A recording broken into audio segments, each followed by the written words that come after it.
ഇന്നത്തെ വീഡിയോയുടെ മലയാളത്തിലുള്ള തലക്കെട്ട് കുട്ടിയെ കൊല്ലരുത് എന്ന തലക്കെട്ട് കേട്ടിട്ട് ആരും തെറ്റിദ്ധരിക്കരുത്. കേരളത്തിലെ സമകാലീന വിഷയങ്ങളുമായി ഈ തലക്കെട്ടിന് യാതൊരു ബന്ധവുമില്ല. ഇംഗ്ലീഷിലുള്ള തലക്കെട്ട് കൂടി ശ്രദ്ധിച്ചിട്ട്, അതായത് the secret to stress free retired life എന്ന തലക്കെട്ട് ശ്രദ്ധിച്ച കേട്ട ശേഷം വീഡിയോ തുടർന്ന് കേൾക്കുക. ഞാൻ സക്കീർ ഹുസൈൻ, KSEBയിലെ റിട്ടയർഡ് എക്സിക്യൂട്ടീവ് എഞ്ചിനീയറാണ്. സക്കീർ സ്റ്റോറീസ് എന്ന എൻ്റെ യൂട്യൂബ് ചാനലിൻ്റെ 32ാം എപ്പിസോഡിലേക്ക് എല്ലാവർക്കും സ്വാഗതം. ഞാൻ കഴിഞ്ഞ ആഴ്ച എൻ്റെ ആദ്യ പുസ്തകമായ കണ്ണൻകോട്ടെ 19ാം നമ്പർ അംഗനവാടി പ്രസിദ്ധീകരിക്കുകയുണ്ടായി. ഇത് ഒരു ബാലസാഹിത്യ കൃതിയാണ്. തെക്കൻ കേരളത്തിലെ പ്രശസ്ത പബ്ലിക്കേഷൻ സ്ഥാപനമായ നൂറനാട് ഉണ്മ പബ്ലിക്കേഷൻസ് ആണ് ഈ പുസ്തകം പ്രസിദ്ധീകരിച്ചത്. എന്നോടൊപ്പം സർവീസിലുണ്ടായിരുന്നവർ, എൻ്റെ സമപ്രായക്കാർ, എൻ്റെ സഹപാഠികൾ, അയൽക്കാർ, നാട്ടുകാർ, അഭ്യുദയകാംക്ഷികൾ, സുഹൃത്തുക്കൾ, അങ്ങനെ നിരവധി പേർ ആ പുസ്തകത്തിൻ്റെ കോപ്പി വാങ്ങിക്കുകയുണ്ടായി. ഏകദേശം 40% പുസ്തകം വിറ്റ് കഴിഞ്ഞിരിക്കുകയാണ്. എല്ലാ ആളുകൾക്കും എൻ്റെ ഹൃദയം നിറഞ്ഞ നന്ദി ഞാൻ ഈ അവസരത്തിൽ അറിയിക്കുകയാണ്. എൻ്റെ ഒരു ഏറ്റവും വലിയ ആഗ്രഹമായിരുന്നു ഒരു പുസ്തകം എഴുതി പ്രസിദ്ധീകരിക്കുക എന്നുള്ളത്. അത് സാധിച്ചതിൽ എനിക്ക് വളരെയധികം സന്തോഷവും സംതൃപ്തിയുമുണ്ട്. ഞാൻ ഇങ്ങനെ ഒരു പുസ്തകം എഴുതി എന്നും അത് പ്രസിദ്ധീകരിച്ചു എന്നും അത് വാങ്ങണമെന്നും ഒക്കെയുള്ള റിക്വസ്റ്റുമായി എൻ്റെ ചില സുഹൃത്തുക്കളോടൊക്കെ മെസ്സേജ് കൊടുത്തപ്പോൾ അവരിൽ ചിലരെങ്കിലും, വളരെ കുറച്ച് പേർ എനിക്ക് തന്ന മറുപടിയാണ് ഇന്നത്തെ എൻ്റെ ഈ വീഡിയോയുടെ വിഷയം. അങ്ങനെയുള്ള ചില ആളുകൾ പറഞ്ഞ മറുപടി, അവരുടെ മക്കൾക്ക് കുട്ടിപ്രായം കഴിഞ്ഞു, കൊച്ചുമക്കളായിട്ടില്ല. ചിലർക്ക് കൊച്ചുമക്കള് തീരെ ചെറിയ കുട്ടികളാണ്, പുസ്തകമൊന്നും വായിക്കാറായിട്ടില്ല. എന്തിനാ, ചിലർക്ക് അവരുടെ ബന്ധത്തിലോ അയൽപക്കത്തോ പോലും അങ്ങനെ ഒരു കുട്ടി ഇല്ല എന്നുള്ള രീതിയിലാണ് അവരിലെ പലരും മറുപടി പറയുന്നത്. ഇന്ന് നമ്മൾ ഈ 60 വയസ്സിന്റെ റേഞ്ചിലുള്ളവരൊക്കെ നമ്മുടെ യൗവനത്തിന്റെ അവസാന ഘട്ടത്തിലാണ്. ഞാൻ യൗവനത്തിന്റെ അവസാന ഘട്ടം എന്ന് പറയാൻ കാരണം, ഇന്ന് വായിച്ച ഒരു ലേഖനത്തിൽ കൃത്യമായി പറയുന്നുണ്ട് 65 വയസ്സ് വരെയാണ് നമ്മുടെ യൗവന കാലഘട്ടമെന്നും 65 വയസ്സിന് ശേഷമാണ് നമ്മുടെ വാർദ്ധക്യം ആരംഭിക്കുന്നതെന്നും.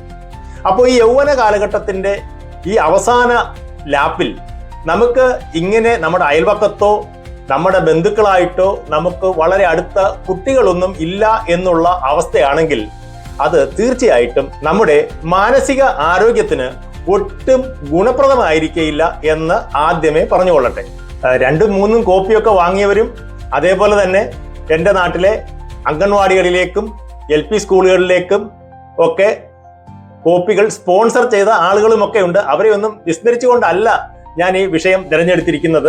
റിട്ടയർഡ് ആയ ആളുകൾ, അല്ലെങ്കിൽ അവരുടെ ഷഷ്ടിപൂർത്തിയോടെ അടുത്ത ആളുകളൊക്കെ ഈ ബാലസാഹിത്യം വായിക്കണോ, അല്ലെങ്കിൽ എന്തിനു വായിക്കണം എന്നുള്ളത് നമുക്ക് ഒന്ന് പരിശോധിക്കാം. ഒരു ബാലരമയോ അല്ലെങ്കിൽ പൂമ്പാറ്റയോ അതേപോലെയുള്ള കുട്ടികളുടെ മാസികകളൊന്നും വായിച്ചിട്ടില്ലാത്ത നമ്മുടെ തലമുറയിൽപ്പെട്ടവർ അധികം പേരും കാണുകയില്ല. ഇപ്പോഴും അങ്ങനെയുള്ള ഒരു പുസ്തകം കണ്ടാൽ നമ്മുടെ ബാല്യകാലത്തെക്കുറിച്ച് നമുക്ക് ഓർമ്മകൾ ഉണ്ടാവുകയും നമ്മളത് പെട്ടെന്ന് എടുത്ത് വായിക്കുകയും ചെയ്യാത്ത ആരാണുള്ളത്? പൊതുവെ ഈ റിട്ടയർമെന്റ് എന്ന് പറയുന്ന ഈ കാലം നമ്മൾ സ്ട്രെസ്സിൽ നിന്നും, ഔദ്യോഗിക ഉത്തരവാദിത്തങ്ങളിൽ നിന്നും, അതേപോലെ തന്നെ ചില വർക്കുകൾ തീർക്കാനുള്ള ഡെഡ് ലൈനുകളിൽ നിന്നും ഒക്കെ മോചിതരായിരിക്കുന്ന കാലമാണ്. നമ്മുടെ മനസ്സിനെ വളരെ കാമാക്കി വെക്കേണ്ടുന്ന ഒരു കാലമാണത്. നമ്മുടെ മനസ്സ് ഇപ്പോൾ തേടുന്നത് വെറും ഒരു സിമ്പിളായ, അതേപോലെ തന്നെ നിഷ്കളങ്കമായ ഒരു ലോകത്തെയാണ്. ഒരു ബാലസാഹിത്യം നമുക്ക് അതാണ് നൽകുന്നത്. അതിനകത്തിലെ കഥാപാത്രങ്ങളൊക്കെ വളരെ സ്ട്രെയിറ്റ് ഫോർവേഡ് ആയിട്ടുള്ള, വളരെ സിമ്പിൾ ആയിട്ടുള്ള കഥാപാത്രങ്ങളായിരിക്കും.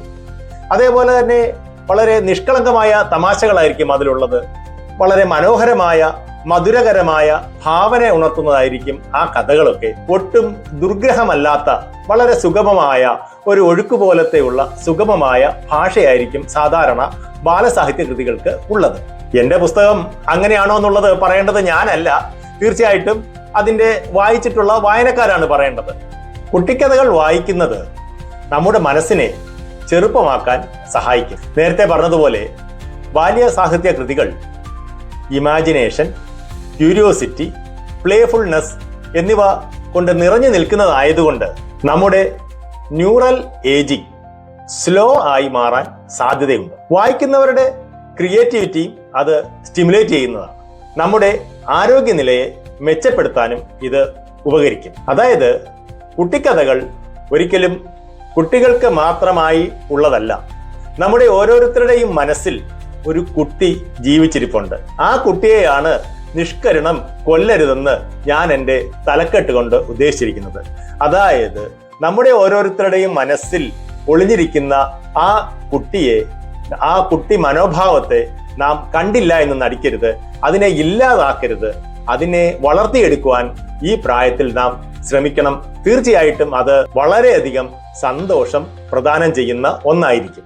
മറ്റൊരു ഗുണം നമുക്ക് ലഭിക്കുന്നത് നമ്മുടെ സ്വന്തം പേരക്കുട്ടികളോട് ഒരു നല്ല ബന്ധം ഉണ്ടാക്കിയെടുക്കുവാൻ ഈ ബാലസാഹിത്യ കൃതികൾ വായിക്കുന്നതിലൂടെ കഴിയും എന്നുള്ളതാണ്. കുട്ടികൾ എന്തു ചിന്തിക്കുന്നു, അവര് എങ്ങനെ ചിന്തിക്കുന്നു, അവരോട് ഏത് ഭാഷാ രീതിയിലാണ് നാം സംസാരിക്കേണ്ടത്, എന്താണ് അവർ ഇഷ്ടപ്പെടുന്നത് തുടങ്ങിയ കാര്യങ്ങളൊക്കെ ഒരു ബാലസാഹിത്യ കൃതി വായിക്കുന്നതിലൂടെ നമുക്ക് മനസ്സിലാക്കിയെടുക്കുവാൻ സാധിക്കും. ഇനി നമുക്ക് നേരത്തെ പറഞ്ഞതുപോലെ കുട്ടികളോ അല്ലെങ്കിൽ പേരക്കുട്ടികളോ ഒന്നും ഇല്ലെങ്കിൽ നമ്മുടെ അയൽവക്കത്തും നമ്മുടെ ബന്ധത്തിലും ഒക്കെ കുട്ടികളില്ലേ, അവരുമായിട്ടൊക്കെ ഒരു നല്ല ബന്ധം, ഒരു സോഷ്യൽ കണക്ഷൻ, ഒരു നല്ല കമ്മ്യൂണിക്കേഷൻ, ഒരു എമോഷണൽ ഇന്റലിജൻസ് ഒക്കെ ഉണ്ടാക്കിയെടുക്കുവാൻ ഈ ബാലസാഹിത്യ കൃതികൾ വായിക്കുന്നതിലൂടെ നമുക്ക് തീർച്ചയായും കഴിയും. ഇത്തരം കഥകളൊക്കെ വായിക്കുമ്പോൾ നമ്മുടെ ബ്രെയിനിൽ ഹാപ്പി ഹോർമോൺ ആയ ഡോപ്പമിന്റെ അളവ് വർദ്ധിക്കുന്നതായാണ് കാണിച്ചിട്ടുള്ളത്.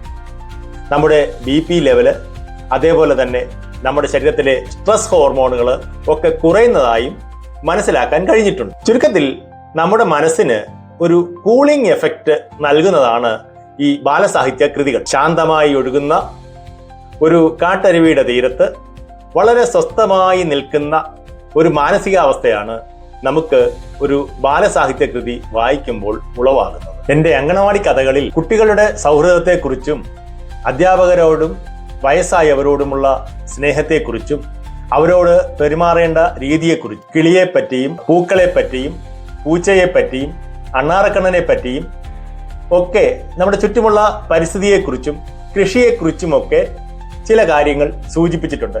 എനിക്ക് കിട്ടിയ ഫീഡ്ബാക്കുകളിൽ ചിലത് ഈ കഥ വായിച്ചപ്പോൾ ഞങ്ങൾക്ക് ഞങ്ങളുടെ കുട്ടിക്കാലം ഓർമ്മയിൽ വരുന്നുവെന്നും ഞങ്ങളുടെ സ്ട്രെസ് കുറഞ്ഞു കിട്ടിയെന്നും കുറച്ച് സമയത്തേക്ക് മറ്റൊന്നും ചിന്തിക്കാതെ ഏകാഗ്രതയോടെ ഇത് തന്നെ വായിച്ചുകൊണ്ട് ഇരിക്കുവാൻ കഴിഞ്ഞുവെന്നുള്ള ചില ഫീഡ്ബാക്ക് കിട്ടിയപ്പോൾ എനിക്ക് മനസ്സിലായി, ഈ ബുക്ക് തീർച്ചയായിട്ടും കുട്ടികൾ മാത്രമല്ല വായിക്കേണ്ടുന്നത്, ഇത് മുതിർന്നവർക്ക് തീർച്ചയായിട്ടും വായിക്കാൻ പറ്റിയ ബുക്ക് തന്നെയാണ്. 30-40 വർഷത്തെയൊക്കെ നിരന്തര അധ്വാനത്തിന് ശേഷം നമ്മുടെ മനസ്സ് തികച്ചും യാന്ത്രികമായി മാറിയിരിക്കുന്ന ഒരു കാലഘട്ടമാണിപ്പോൾ. മനസ്സ് യാന്ത്രികമായി മാറാതെ നോക്കേണ്ടുന്ന ഒരു സമയമാണിപ്പോൾ. റിട്ടയർമെന്റ് കാലം എന്നത് എന്നോ നഷ്ടപ്പെട്ടു പോയ ക്രിയേറ്റിവിറ്റിയെ തിരികെ പിടിക്കുവാനും നമ്മുടെ ഇമാജിനേഷനെ ആക്ടിവേറ്റ് ചെയ്യപ്പെടുവാനും നമ്മുടെ സന്തോഷ ഹോർമോണുകളുടെ ഉൽപാദനം വർദ്ധിപ്പിക്കുവാനും, ചുരുക്കത്തിൽ പറഞ്ഞാൽ ഒരു ഇമോഷണൽ ബാലൻസ് ഇംപ്രൂവ് ചെയ്യുവാനും വേണ്ടി ഉള്ള രണ്ടാമത്തെ ചാൻസ് ആണ് നമ്മുടെ ഈ റിട്ടയർമെന്റ് ഏജ് അല്ലെ റിട്ടയർമെന്റ് കാലം എന്നും. ഈ കുട്ടിക്കഥകൾ നമ്മെ ഓർമ്മിപ്പിക്കുന്നത് ജീവിതം ഇപ്പോഴും വളരെ സിമ്പിൾ ആണെന്ന്. അത് ഇനിയും മനോഹരമാക്കുവാൻ, ഇനിയും മധുരതരമാക്കുവാൻ നമുക്ക് ഓരോരുത്തർക്കും കഴിയും. ജീവിതം ഒരിക്കലും ഈ 60 വയസ്സിലൊന്നും അവസാനിക്കുന്നില്ല. ഒരുപക്ഷെ ഈ കഴിഞ്ഞ 60 വർഷത്തിലൊക്കെ ഉപരി വളരെ മെച്ചപ്പെട്ട ഒരു ഇന്നിങ്സ് ആയിരിക്കും ഇനി നമ്മെ കാത്തിരിക്കുന്നത്. 6ലും 60ലും ഒരുപോലെയാണ് എന്ന് മലയാളത്തിൽ ഒരു ചൊല്ലുണ്ടല്ലോ. ആ ചൊല്ലിനെ അന്വർത്ഥമാക്കും വിധം നമ്മുടെ മനസ്സിലെ കുട്ടിയെ ആരോഗ്യത്തോടെ നിലനിർത്തുവാൻ നാം ഓരോരുത്തരും ശ്രദ്ധിക്കണം. എൻ്റെ പുസ്തകം കണ്ണങ്കോട്ടെ 19-ാം നമ്പർ അങ്കണവാടി തീർച്ചയായും അതിന് നിങ്ങളെ സഹായിക്കും എന്നാണ് ഞാൻ വിശ്വസിക്കുന്നത്. നിങ്ങൾക്ക് ഈ വീഡിയോ ഇഷ്ടപ്പെട്ടെങ്കിൽ, ഈ വീഡിയോയിലൂടെ ഞാൻ പറഞ്ഞ മെസ്സേജ് ഇഷ്ടപ്പെട്ടെങ്കിൽ നിങ്ങളിത് ലൈക്ക് ചെയ്യുക. എൻ്റെ ചാനൽ സബ്സ്ക്രൈബ് ചെയ്തിട്ടില്ലാത്തവർ സബ്സ്ക്രൈബ് ചെയ്യുക. ഇത് യോജ്യമെന്ന് തോന്നുന്നവർക്ക് ഇത് ഷെയർ ചെയ്ത് കൊടുക്കുക. എൻ്റെ വീഡിയോയെക്കുറിച്ചും അതേപോലെ തന്നെ എൻ്റെ പുസ്തകത്തെക്കുറിച്ചുമൊക്കെയുള്ള നിങ്ങളുടെ അഭിപ്രായങ്ങൾ ഈ വീഡിയോയുടെ ചുവട്ടിൽ കമൻ്റായി രേഖപ്പെടുത്തുക. വീണ്ടും മറ്റൊരു വീഡിയോയുമായി വീണ്ടും കാണാം. ബൈ.